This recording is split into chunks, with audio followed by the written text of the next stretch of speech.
Perkenalkan, nama saya Fauzi Ismail dari kelas 2C Informatika NPM 25106311700036. Jadi di sini saya akan sedikit menjelaskan tentang codingan saya dari tugas untuk UTS. Jadi saya bakal di sini bikin ngubah bilangan biner jadi desimal pakai struktur data linked list. Nah, di sini tuh jadi di situ kita nggak boleh pakai array. Oke. Jadi ini konsepnya gitu, setiap angka biner itu kan dari 0 dan 1. Nah, di program ini tiap digit biner bakal disimpan dalam satu node, dan yang penting urutannya itu dari bit paling kecil atau LSB di depan. Nah, pertama kita udah pasti buat struk node-nya, buat link list-nya. Nah, di sini ada integer data buat nyimpen nilai 0 dan 1. Terus ada pointer ke node seterusnya. Oke.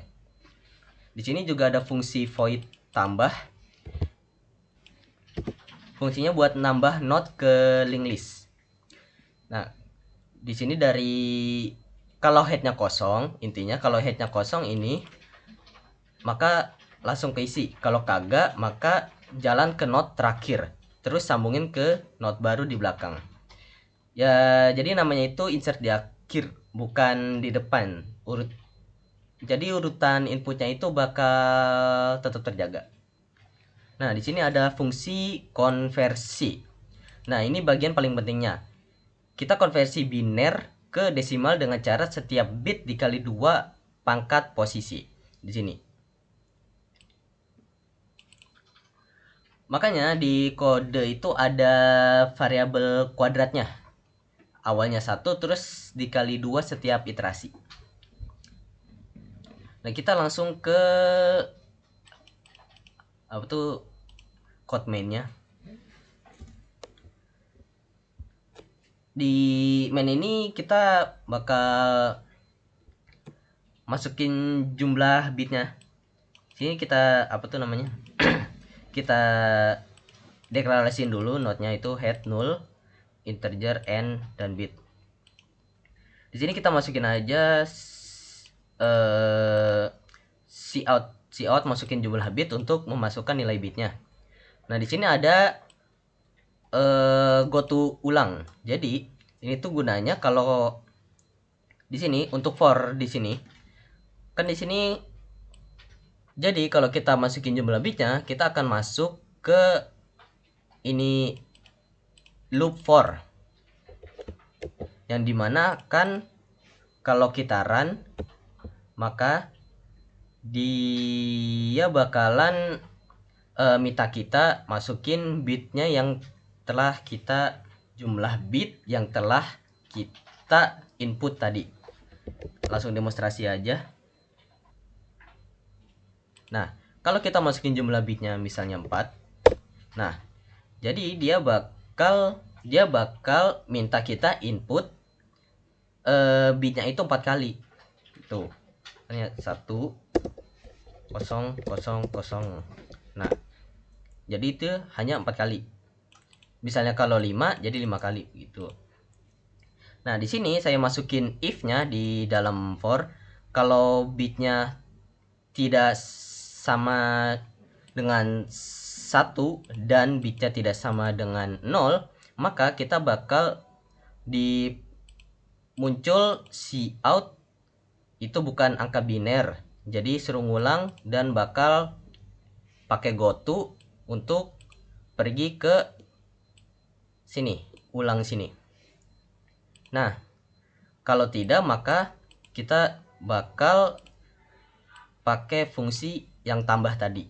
Tambah yang ini bakal masuk ke sini.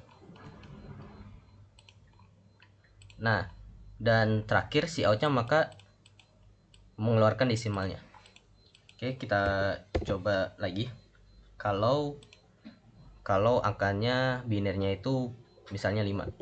Nah, di sini kan harus 1 0. Coba kita masukin 4.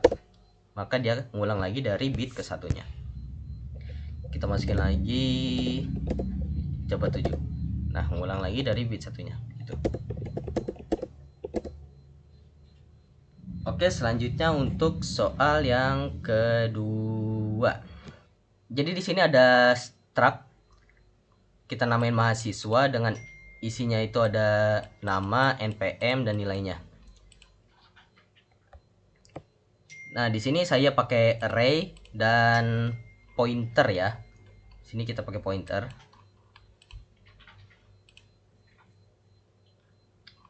Saya di array-nya ini maksimal cuman 10. Karena ya sebenarnya opsional sih, jadi perlunya berapa ini sebenarnya bisa 100, bisa 1000. Sini kita deklarasiin dulu semuanya. Ini mahasiswa, pointer sama dengan data, integer n. Nah, lagi-lagi kita pakai goto. Sini, goto. Oke, jadi jalan cout masukkan banyaknya mahasiswa. Ini n ya. Banyaknya mahasiswa kita yang sudah deklarasiin pakai n. Nah, misalnya kalau n-nya lebih dari 10, maka di sini bakal keluar kebanyakan datanya kebanyakan, maksimal hanya 10 mahasiswa, dan akan balik lagi ke sini. Nah, kalau tidak, kalau dia itu 0 atau kurang dari kalau dia 0 atau kurang dari 0, sama aja kita gak masukin ininya dong, data sama sekali. Gak mungkin kan ada 0 mahasiswa itu termasuk data, padahal itu 0 itu nggak ada gitu maksudnya.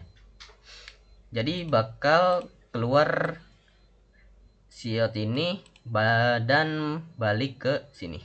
Dia pakai goto balik ke sini. Dan kita pakai else lagi. Nah, ini baru codingan yang program jalannya. Kita pakai for di sini karena sudah tahu ya di sini banyaknya berapa. Pakai for di sini masukkan mahasiswa ke berapa. Saya pakai sin ignore sama getLine buat namanya bisa dipakai spasi. Nah, di sini tuh kita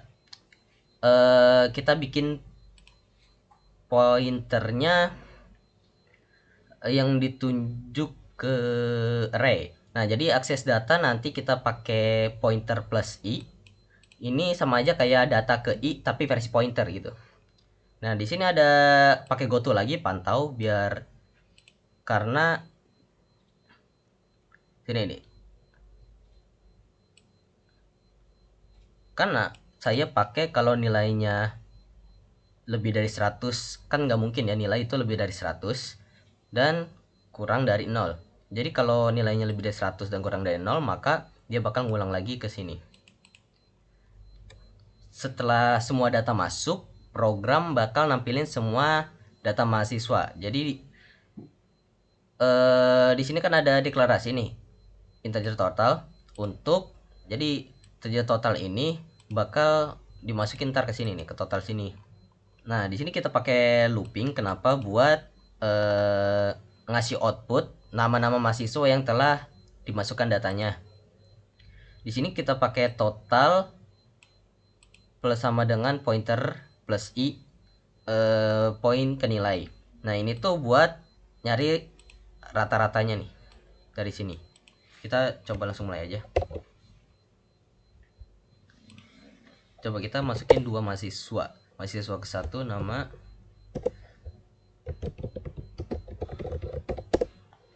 PM-nya ini boleh apa aja ya buat contoh.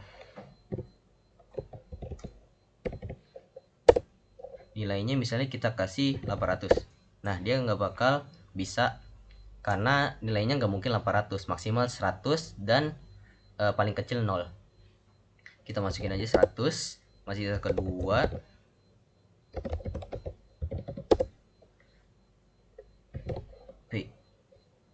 PM-nya